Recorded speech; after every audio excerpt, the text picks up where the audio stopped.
Buried for months beneath a blanket of ice and forbidding darkness, the Arctic is home to only a few species that exist on Earth. Record-breaking temperatures can reach 80 degrees below zero. 50 below is not uncommon. To live here requires unique ways of coping with these brutal conditions. Some creatures burrow under the snow. Others hibernate until the spring thaw. Still others have a specialized metabolism or body structure.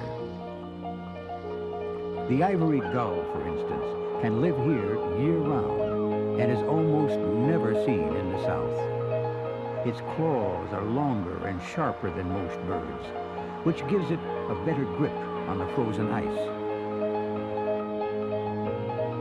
Along with the polar bear and winged seal who haunt the ice floes year-round, they are among the first to witness the spring.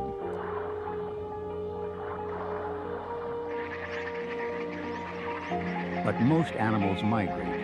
As if on cue, nearly 200 species of birds come, some traveling vast distances. The Arctic's giant sea mammals also return each year to their traditional breeding areas. The fabled narwhal joins the push north.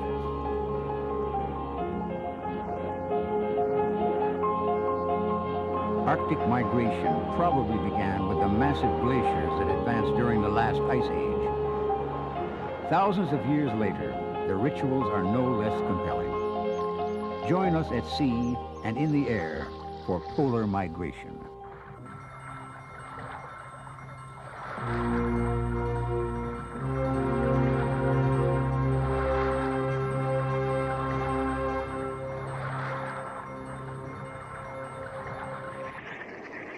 Every spring, the Arctic sky becomes the stage for a breathtaking pageant of life. Over 24 million migrating birds pass overhead. Some of the birds fly halfway around the world. The Arctic tern, for instance, flies 12,000 miles from its winter home in Antarctica. For others, like the king eider ducks, it is a shorter flight from the eastern and western seaboards of North America. The main reason for migration, moving from winter quarters to spring nesting grounds, seems to be the availability of food and the longer northern days in which to feed offspring. Today, scientists also are beginning to understand how birds can navigate using a variety of methods, including responding to magnetic forces in the Earth, as well as the positions of the stars. Of all the ducks, the king eider is the most truly Arctic species. The male is outfitted in the colorful plumage of porting. Like most birds here, eiders have only 6 weeks to mate, nest, and hatch their eggs.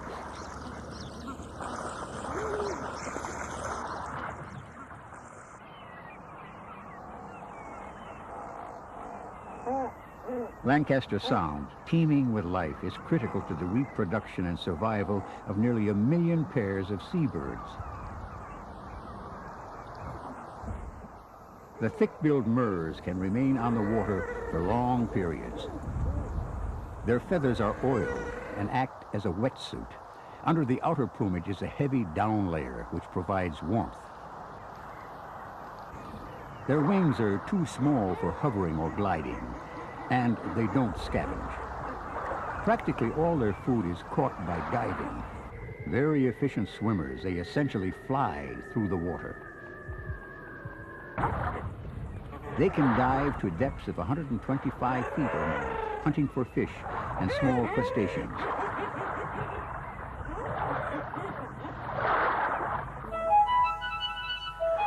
The murres, or guillemots, are to the far north what penguins are to the Antarctic, the clowns.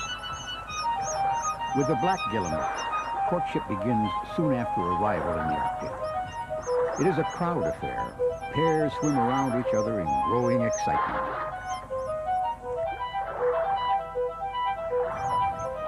The birds dip and bow, strut and whistle. Despite what appears an almost frenzied flirtation, guillemots form strong pair bonds and tend to remate with the same partners year after year.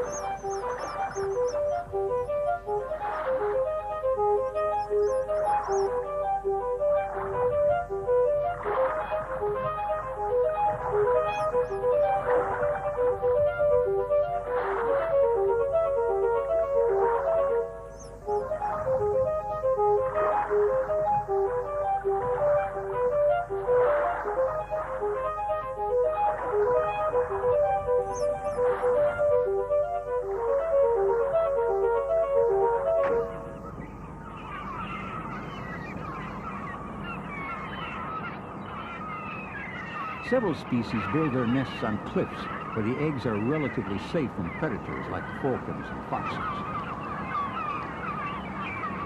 Round Island, off the Alaskan coast, is home to puffins, cormorants, auklets, gulls, and kittiwakes.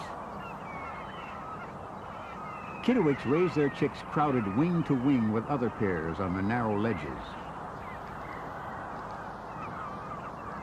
Parents take turns incubating the eggs, about 25 days, then alternate tending the chicks. The newly hatched chick is covered with gray down.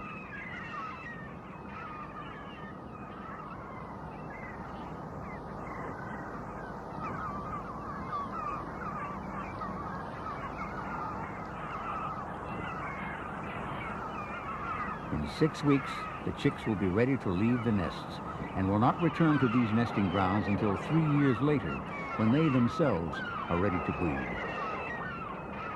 Today, the Arctic's birds and marine mammals alike are increasingly at risk due to man's ongoing search for oil and mineral resources. The catastrophic Valdez oil spill was but one example. 11 million gallons of oil poured into traditional nesting and feeding grounds. Despite around-the-clock efforts, an estimated 100,000 birds died.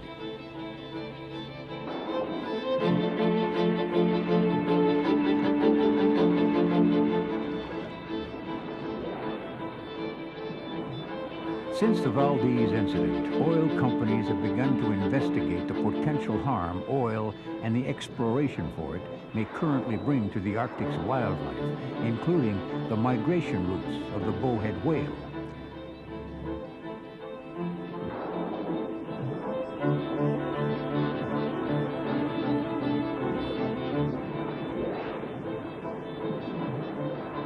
Each year, over 8,000 bowhead begin a 2,000-mile migration that never varies, making their way through the Bering Strait, past Point Barrow, heading for the Beaufort Sea. Huge quantities of oil lie untapped along the bowhead's traditional path. Exploratory platforms also lie along the route. They probe under the ice for oil reserves hidden below and create a great deal of noise, as would any future drilling operations. Scientific research is underway to study the effects of noise on the bowhead. One such study uses aerial reconnaissance to follow the migrating animals. It is being conducted by the Minerals Management Service, an agency of the U.S. government responsible for administering the outer continental shelf. They have been collecting data here since 1989.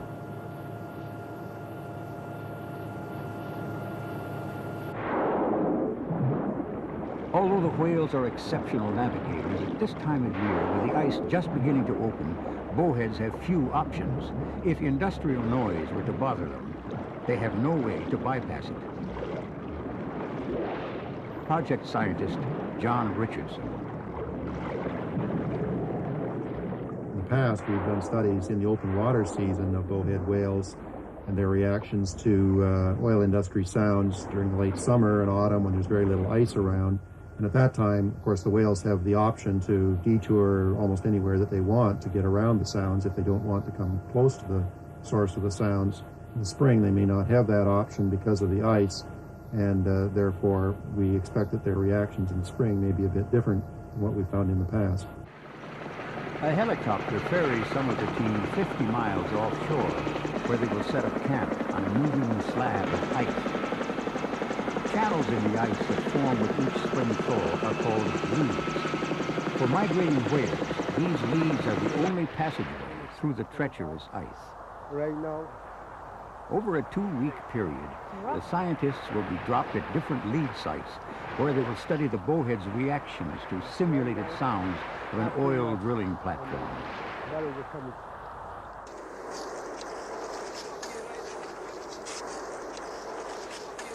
A large amplifier is lowered into the icy water. It will send out intermittent sounds that have been recorded earlier at a drilling site.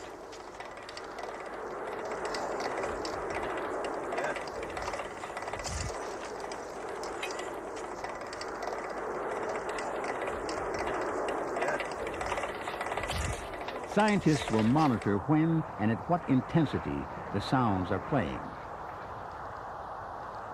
The first transmission begins. It is a low-frequency rumbling sound that will be broadcast intermittently.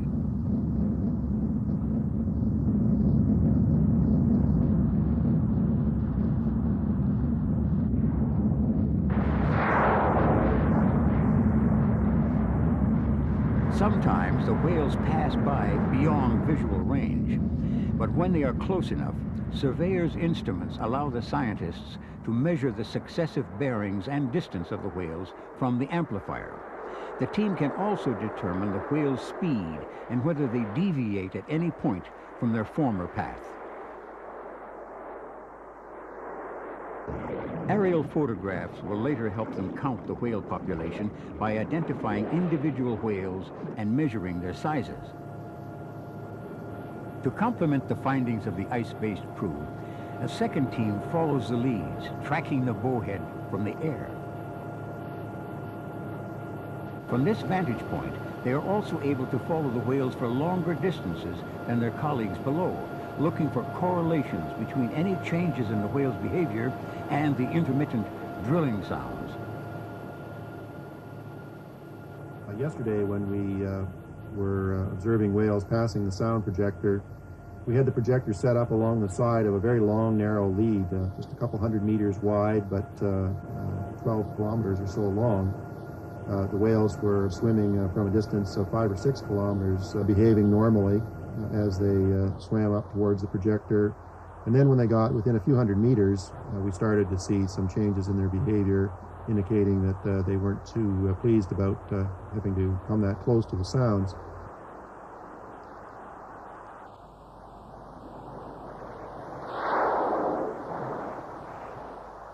Although apparently disturbed by the sound, all the whales, with the exception of one mother and a calf, substantially stayed on course.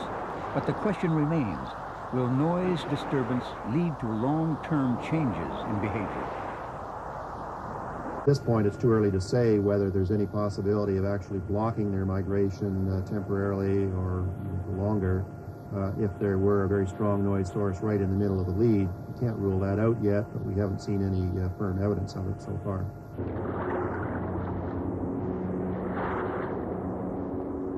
Just as animals migrate in spring, so do scientists. Hundreds are now propelled here to take advantage of the longer days and warmer weather. Their interests range from the bowhead whales to microscopic marine creatures at the very opposite end of the food chain. Since there are fewer species living in the frigid north than the temperate zones like ours, each has fewer food choices. Working in the Arctic since 1968, Dr. Buster Welch knows that fewer food choices makes for a more interdependent ecosystem. A disturbance to any link in the food chain here weakens the whole chain.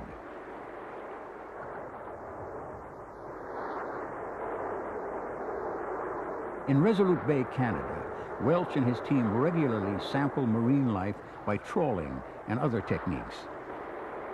It's always exciting to bring up a trawl here because you never know what you're going to find. Lots of green stuff off the bottom, kelp. It's surprising how much of this can grow. There's 1 year's growth right there. You know, that, of course, it all depends on the light in the ecosystem. Now it's light 24 hours a day, but it's hard to believe that 4 months ago there wasn't any light at all coming in here. 3 months of complete darkness. Hey, there we go. There's an Arctic cod, a small Arctic cod. That's 1 plus. There's another 3 plus. Boy, that's good. That's the key component of the Arctic ecosystem right here. we've calculated that about 150,000 to 200,000 tons of Arctic cod are eaten in this area every summer by narwhal, beluga, and ring seal. It's hard to believe the sea looks so sterile here, and in fact it doesn't produce much in the wintertime, but you bring a trawl like this up and see things like the scleracrangon, a shrimp that scurries around on the bottom. This one has egg masses in it right there. Look at the green eggs. Little starfish right there. The whelk or snail, Buxinum. It's remarkably productive, but it only occurs for 3 months of the summertime.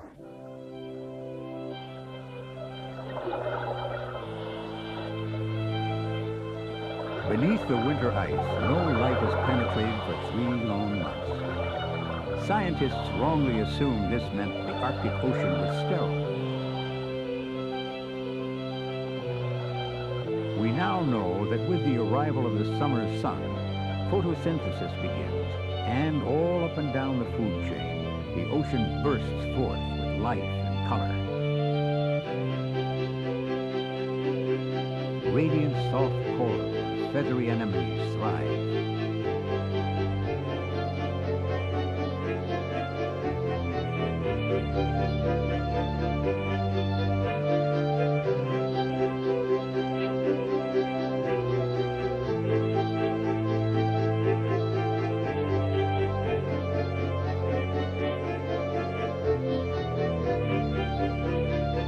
Many kinds of crustaceans and filter feeders abound.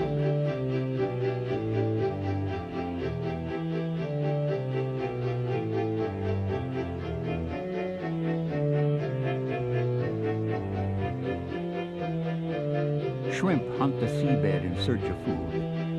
Scleracrangon, nicknamed the armored shrimp, is the favorite diet of bearded seals.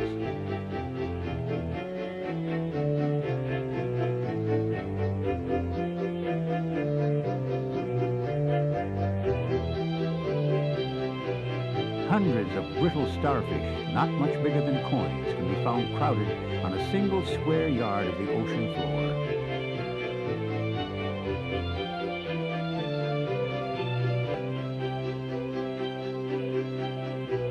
A critical middleman in the marine food chain is the Arctic cod, on which all species of seals and whales here feed. As the cod eat the microscopic plankton, they become, in essence, small packets of concentrated energy for the large mammals who otherwise would have to consume massive quantities of the plankton to survive.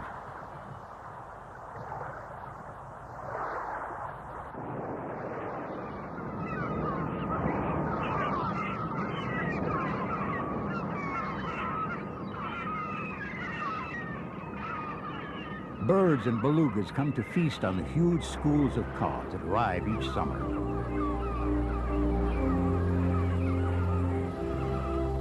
When such schools occur, as much as 20 tons may be consumed by birds, whales, and seals in this inlet on any given day. Cunningham Inlet is an important summer stopover for thousands of beluga whales. They have migrated from Greenland and from South Baffin Island 800 miles distant to feed on the cod. Here, the whales will also shed their skin and bear their young.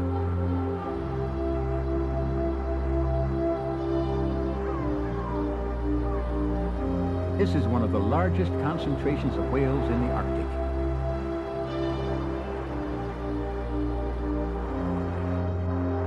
How do the whales travel? Is the behavior instinctual or learned?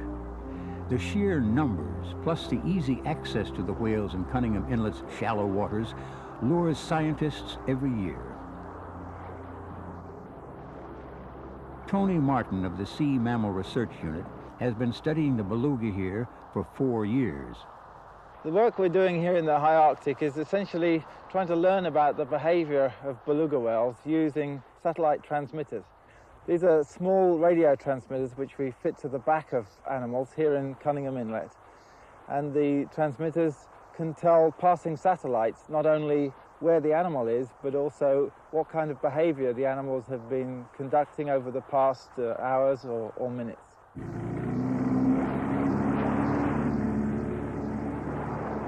To attach a transmitter, the whale must first be netted. The boat helps channel the whales into the shallow waters.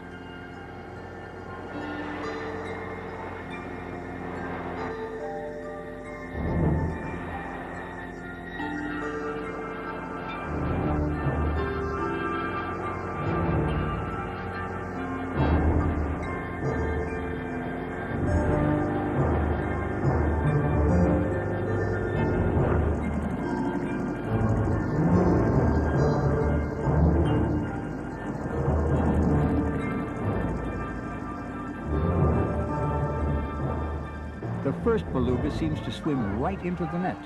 Once caught, however, it puts up quite a fight.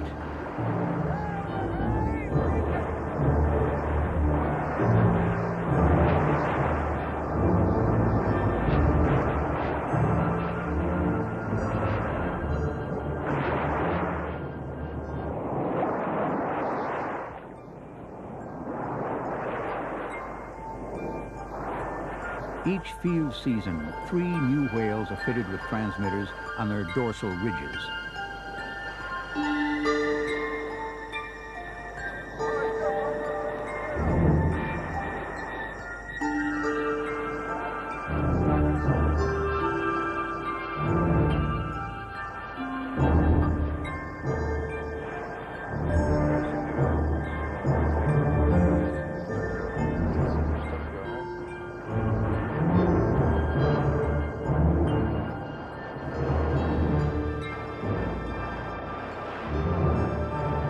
This is the transmitter that we've designed to do the job. What we've got are 2 tubes. They're of anodized aluminium and joined together by PVC plates at the ends. In one side we have 3 torch batteries. They're made of lithium thionyl chloride, which is a very energy dense battery. And on the other side we have the electronics, which is divided into 2. The transmitter itself at the back here, and at the front a little controller or microprocessor, which takes the information from all the little clever gadgets which we've got on board. Now they are, at the front, a sensor which tells us when the animal and the transmitter hit the surface. Secondly, a swim speed sensor on the top here. And thirdly, at the back, a little pressure transducer. Now the microprocessor, at intervals of a few seconds, will ask each of these gadgets in turn what the readings are, so we can tell more or less continuously at what depth the animal is, how fast it's swimming, and whether it's underwater or at the surface. As soon as the transmitter knows that the animal is at the surface, then the transmission is made, and all of the information over the period of many minutes or sometimes hours of the animal's behavior can be sent up in less than a second via the antenna. The beluga needs little help to head out and rejoin its pod. Long after Martin has returned to his native Cambridge, England, the transmitter will be sending invaluable data on where the animals go when they leave Cunningham Inlet, how deeply they dive, and what they are doing underwater.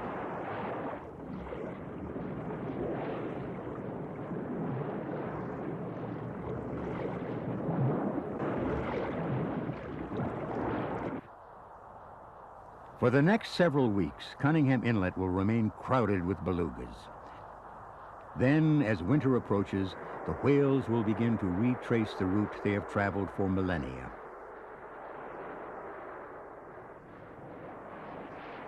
In the future, that long migration may be monitored, but for now, other important information has been gathered by Martin and his colleagues. We've been getting some really interesting results from some of the animals that have been equipped with transmitters here in Cunningham Inlet. For example, 3 animals have gone straight out to a little area offshore, about 50 kilometers, straight out north in Barrow Strait. It happens to be the deepest area for miles around. And one of the animals was equipped with a small pressure transducer, which was telling us that it was diving right the way down to the bottom in 350 meters of water, something we never imagined could happen. Another star performer went out here and then turned west and south again and proceeded down Peel Sound, we think along the coastline, in an area which was completely filled with ice. We couldn't really understand how on earth she could progress in such an area. but somehow she must have found some perhaps sealed breathing holes or little cracks in the ice and went as far south as Bellot Strait, many, many hundreds of kilometers south from here.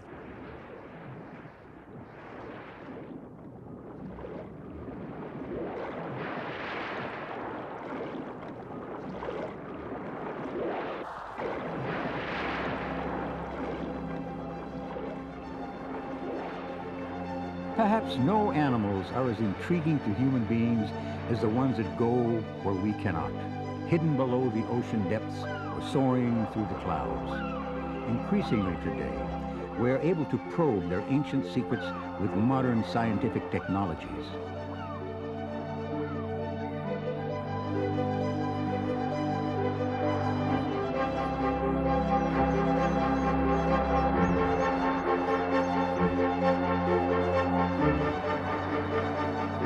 By next summer, the Beluga's transmitters will have been sacrificed to wind and waves.